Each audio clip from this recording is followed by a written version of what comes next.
my pockets. I have things on my sleeves. But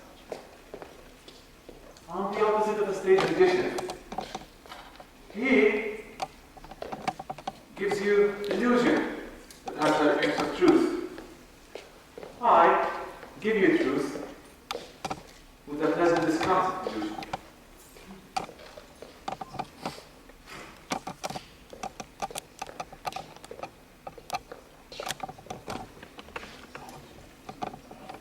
The play is memory. Being a memory play, it's dimly lighted. It's sentimental. It's not realistic. I am the narrator of the play and the character in it. The other characters are Amanda, my mother, Laura, my sister, and a gentleman caller who appears in the final scenes of the play. He is the most realistic character of the play. He is an emissary from a reality world that you have been somehow set apart from. There is also a fifth character in the play, who does not appear except in this larger-than-life-size portrait over the mantel. He's our father, who left us a long time ago. He was a telephone man and fell in love with long distances. He gave up his job at the telephone company, and the last we heard of him was a postcard from Marseille, on the coast of the Mediterranean, containing two words, bonjour and adieu. I think that the rest of the play will explain itself.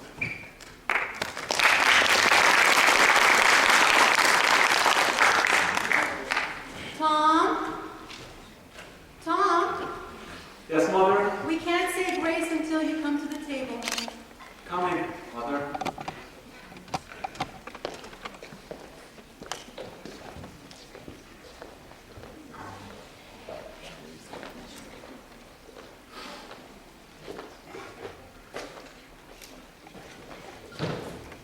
Heavenly Father, thank you for all the blessings you have bestowed upon us. In your holy name we pray. Amen.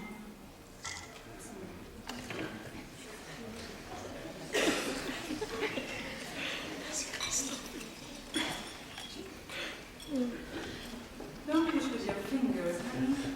If you're going to push with something, the thing to push with is a crust of bread. And chew. Chew. Animals have secretions in their stomachs that allow them to digest their food without mastication. But human beings have to chew their food before they swallow it down.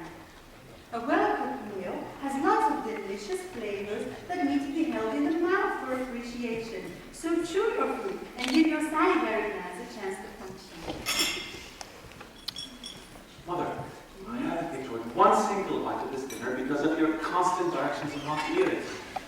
It's you that makes me rush through this meal with your hawk-like attention to every bite I take. Sickening, spoils my appetite. All this discussion of animal secretion, salivary glands, mastication. Temperament like metropolitan star. You're not excused from the table. Can I get a cigarette? You smoke too much. I bring the dessert. No, honey. You sit down. You be the lady this time, and I'll be the dark. I'm already up, Mother.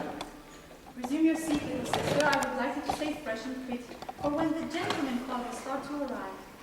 I'm not expecting any gentleman caller, Mother. Why, sometimes they come when you least expect them.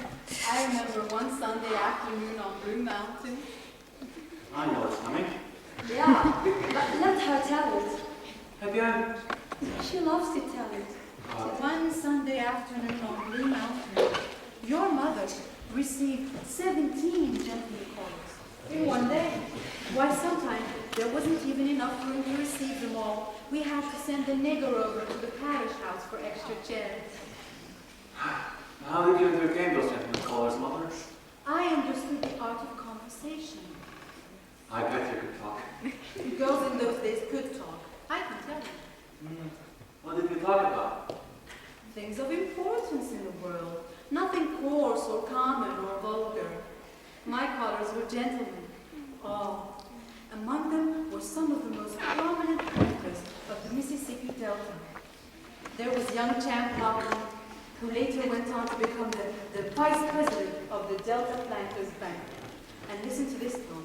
There was Hadley Stevenson, who left his widow $150,000 in government bonds. There were the Couturier brothers, Wesley and Bates. Bates was one of my favorites, one of my right particular beaux. He got in a quarrel though with that wild Wainwright boy, and they shut it out on the floor of the Moon Lake Casino. Bates got shot in the stomach, died in the ambulance on his way to the hospital.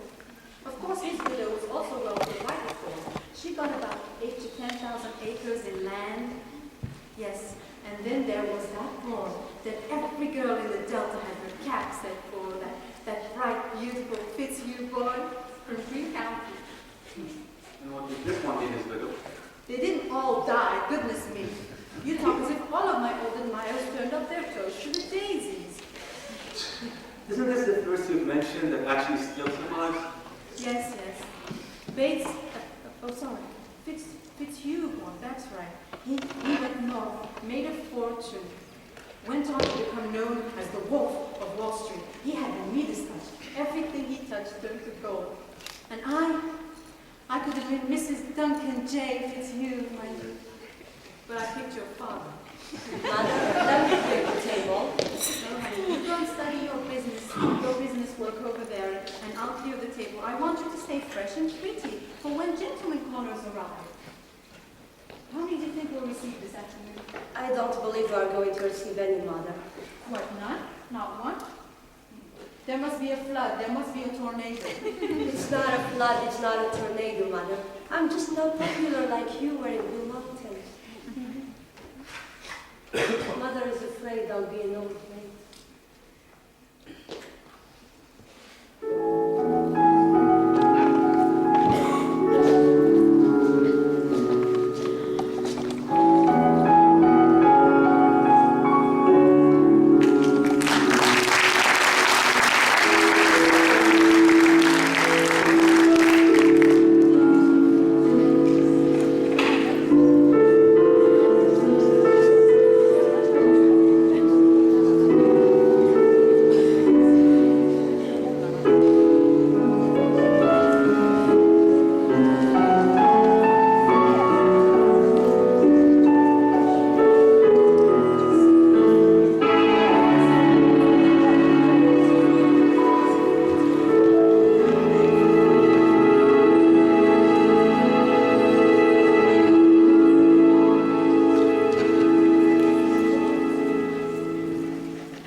just trying to... Deception. Deception.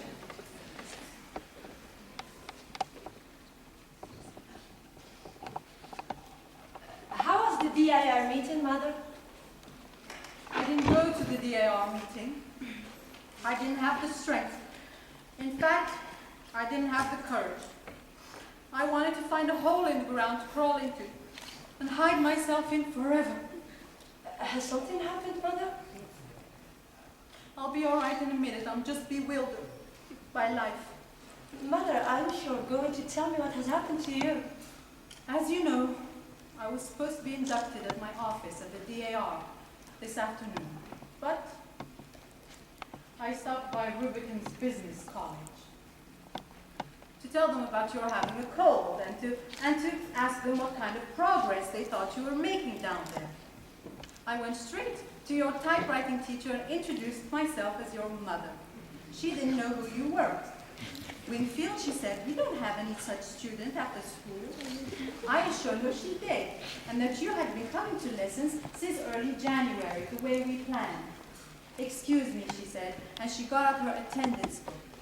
There was your name, clearly printed, and every single day that you had been absent until they decided that you must have dropped out of school. I still insisted there must be a mix-up with the records or something. And she said, no, I remember her perfectly now. A girl whose fingers shook so much she couldn't hit the right keys. The first time they gave a speed test, it seems you broke down completely. Were sick at the stomach and had to be carried to the bathroom. I remember her perfectly. After that, you stopped coming. And they tried to call the house, but I was away, so the phone just rang. I was so weak at the knees that I had to sit down. Well, they got me a glass of water. $50 tuition. All of my hopes and ambitions for you gone up the spout. Gone up the spout. Laura, don't play the Victrola. Come back here. Where have you been going this entire time that you've been pretending to go to business college? All sorts of places, Mother. Almost always in the park. Even after you started to catch a cold. Mother, it was the lesser of the two evils. I couldn't go back there. I threw up on the floor. But don't worry, I went inside places to get warmed up. Inside where? I visited the museum. I went to see the penguins. The penguins. I also visited that big house where they raise tropical flowers. And you did this for deception. You did this to deceive me. Why, Laura? Mother, when you are angry, you have such an awful look on your face. I cannot face it, Mother. So what are we going to do with the rest of our lives, Laura? Sit at home and watch the parades go by? Amuse ourselves with the Glass Menagerie party? I know so well what becomes of women in the South who are unmarried and don't have a business position. Barely tolerated spinsters, living on the grudging patronage of sisters' husbands and brothers' wives, stuck away in some little mousetrap of a room, encouraged by one relative to go and visit another. Little bird-like women with no nest, forced to eat the crust of humility all their lives. Is that the future we have mapped out for ourselves, Laura? I can't see another alternative. It's not a very pleasant alternative, is it? Of course, some girls do get married. Come on, Laura. Haven't you ever liked a boy? Mother, I liked one once. Okay. I came across his picture a while ago. He gave you his picture. No, it's in the yearbook. Oh, a high school boy. Yeah, his name was Jim. See, here he is in 12th Night. What? 12th Night, a Shakespearean play performed by the senior class. See, He used to call me Blue Roses. Why did he call you such a name as that? You remember, I was out of school for a while with Blue Roses. Yes. When I go back, he asked me what was the matter. I said I had blue roses. He thought I said blue roses. That's why he told me. Doesn't say much for his In high school, he went out with a girl called Emily Meisenbach. It was said in the personal section that they were engaged. They must be married by now. Yes, yes. Girls who don't have any career usually end up being married to some nice young man. Sister, that's what you'll do. You'll get married. But mother, What? I'm crippled. You are not crippled. Nonsense. Stand up. You merely have a small defect. Barely noticeable, really. And girls who have small defects such as your own develop other things to make up for it. They cultivate charm and vivacity and charm. One thing your father had plenty of was charm.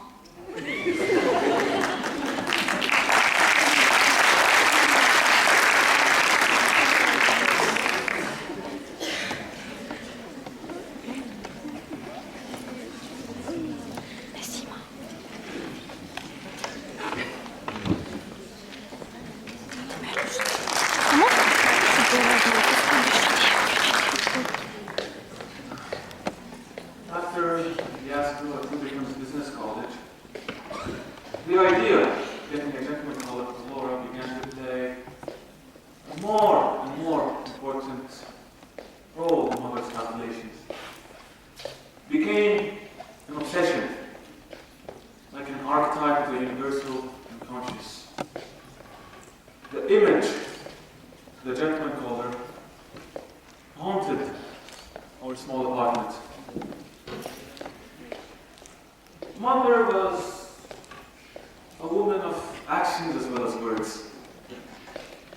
Late that winter, early spring, realizing that extra money would be needed to feather the nest and plume the bird, she conducted a vigorous campaign on the telephone, trying to rope in subscribers from one of those magazines for matrons called The Homemaker's Companion.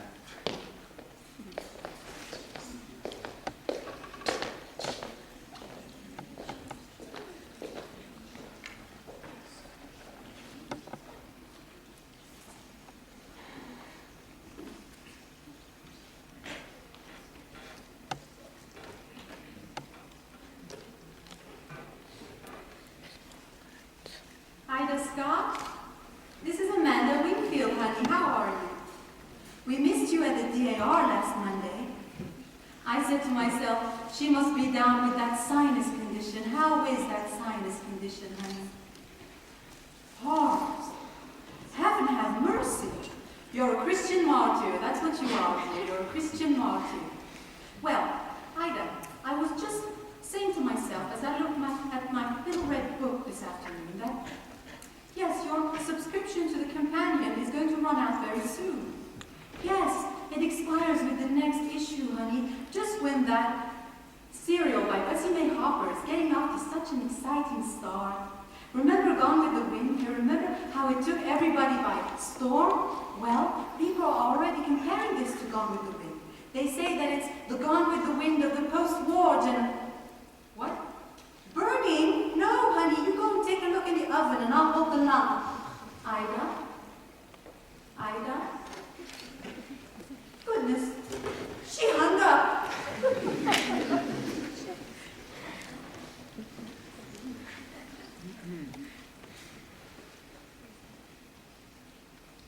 Tom, honey, what are you doing?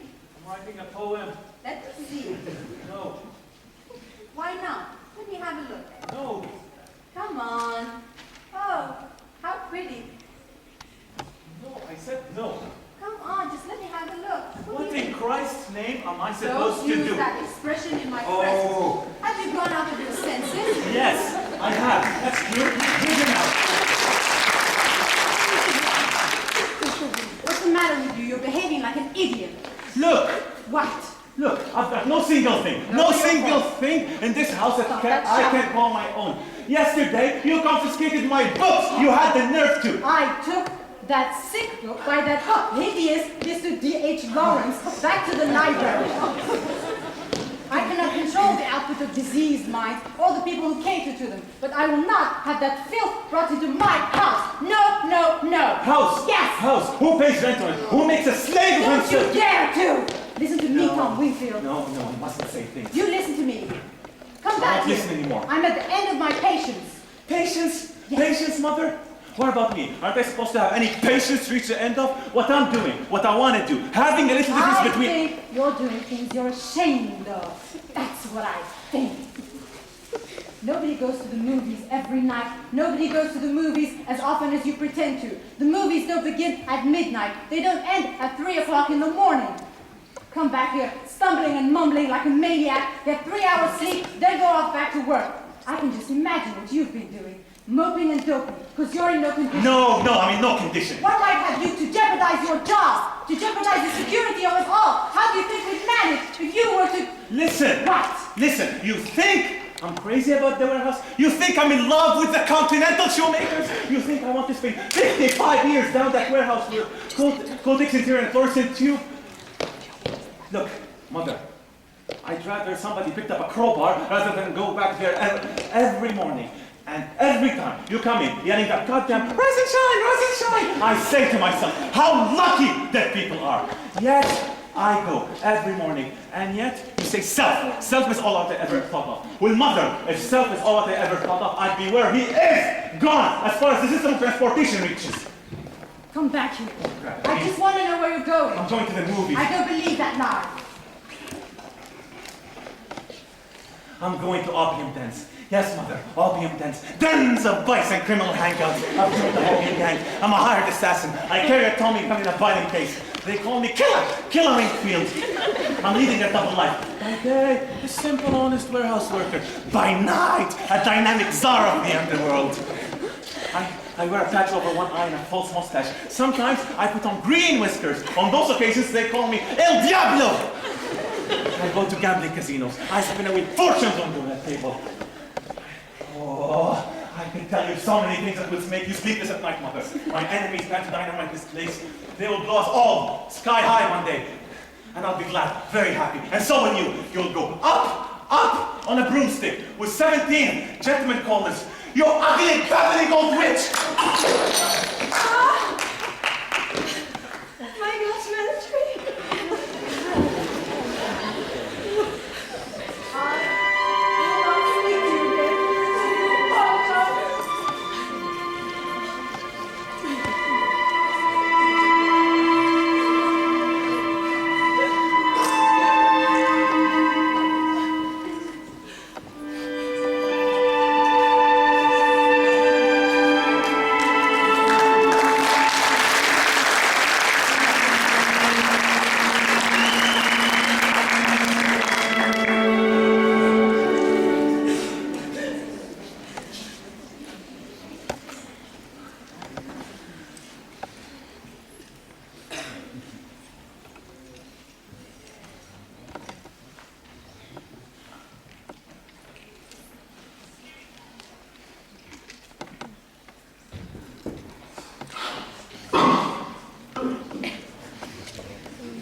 Tom, what are you doing, Tom? Looking for a key. Where have you been all this time? I was in the movies. All this time at the movies? Yes, there was a very long program. There was a logo picture and a Mickey Mouse and a newsreel and a preview of coming attractions. Did you have to stay all through everything and see all the Of course. And the main attraction was Malvolio the magician. He performed the wonderful trick of all. So we had to get him into a coffin, and we had to get out of the coffin, without removing one single nail. And he did it. He got out. You know, now that's a trick that would come in handy, would get me out of this 2x4 situation. What are you using me for? You'd wake up mother. So what? Goody. There for all those goddamn rise and shine. Okay, go to sleep. You know, Laura, it doesn't take much intelligence to get yourself nailed up into a coffin.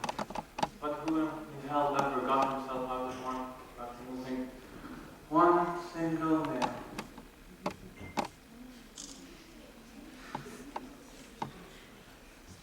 Rise and shine.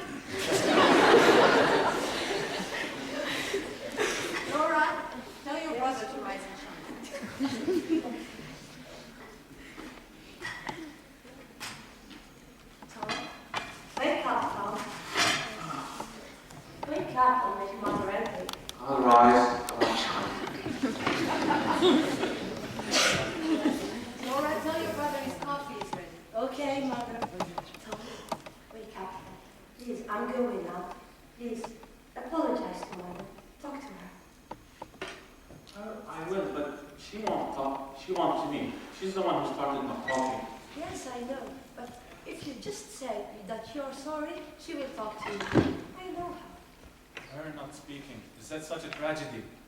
Tom. Laura, Yes, are you mother. going to do what I asked? Go in, mother. Go in. Go. Okay, butter and what else? Butter, just butter. Tell them to charge it. I'll pay them later. Mother, they made such faces, you know. Sticks and stones may break my bones, but the look on Mr. Garfinkel's face will not hurt me. Go. Tom, I'm going. Will you apologize to mother? Will you? Fine, I'll do it. Thank you.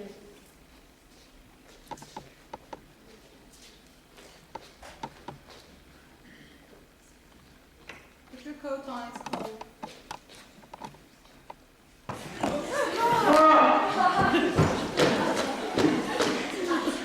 I said, but I'm all right. If somebody breaks their legs on those fire escapes, that landlord will be sued for every penny. Who are you?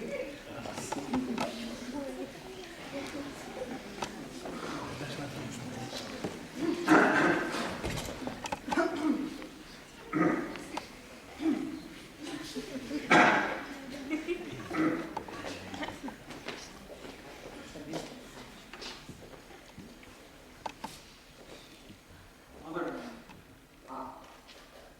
I apologize for the things I said. My I did- devotion has made me a witch. And so I make myself hateful to my children. I know. I worry so much. I don't sleep. It makes me nervous. I have put up a solitary battle all these years. But you're my right-hand bow. Don't fall down. Don't fail. I try, Mother, I try. Try and you will succeed. Why, you're just full of natural endowments. Both my children, you're special children. Don't you think I know that? And I feel like I have so much to be grateful for. Promise me one thing, son. Yes, Mother. Promise me you'll never be a drunk. I promise, Mother, I'll never be a drunk. Good. That's what worries me so much. You've been drinking. Sit down. Have your coffee. Eat a bowl of purina. No, thank you, Mother, just Shredded coffee. wheat biscuit. No, thank you, just coffee. You can't go to work on an empty stomach. And you still have 10 minutes. Don't go. Drinking too hot liquids gives you cancer of the stomach. When you drink, No, Mother, put it. I want it black. All right. But it's not good for you. In this world we live in, we have to do everything we can to stay strong and stick together. Tom, Yes, Mother. I sent your sister out on purpose. There is something I would like to discuss with you. And if you hadn't spoken to me, I would have spoken to you first. What is it that you want to discuss, Mother? Laura. Oh, Laura.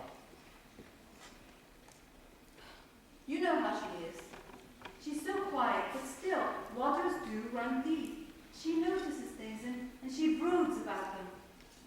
The other day I came in and I found her crying. Crying? Yes. What about? You. Me?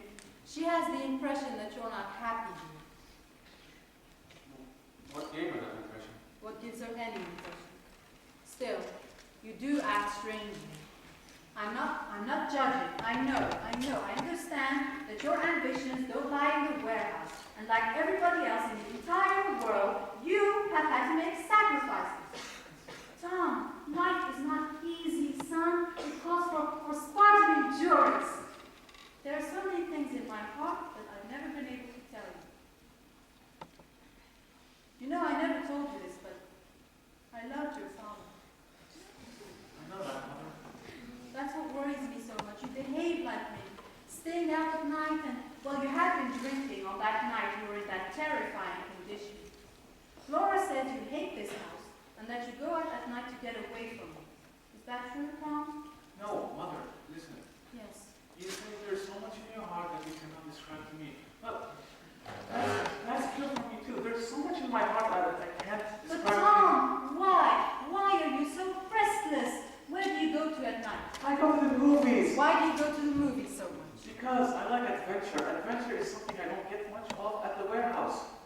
Tom, you go to the movies entirely too much. I like a lot of adventure. Most young men find adventure in their careers. Are most young men hired in a warehouse? The world is full of young men employed in warehouses and factories and offices. And do they all find adventure in their careers? They do, or they do without it. Not everyone has a craze for adventure. Mother, man by instinct is a fighter, a lover, and a hunter. And none of those instincts are given much play at the windows. Instinct. Don't quote instinct to me, young man. Instinct is for animals. It's something that human beings have gotten away from. Christian adults don't want instinct. What do Christian adults want then, Mother? Superior things. Things of the mind and the spirit. Only animals still have to satisfy instinct. Surely your aims are higher than pigs and monkeys.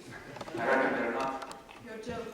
However, that is not what I wanted to discuss. Sit down. I have to know, Mother. You still have 5 minutes. Do you want me to punch shred at the warehouse? We need to talk about Laura. Fine. What about it? We need to be making some plans and provisions for her. She's 2 years older than you. And nothing has happened. She just drifts along in life. It terrifies me, the way she just drifts along.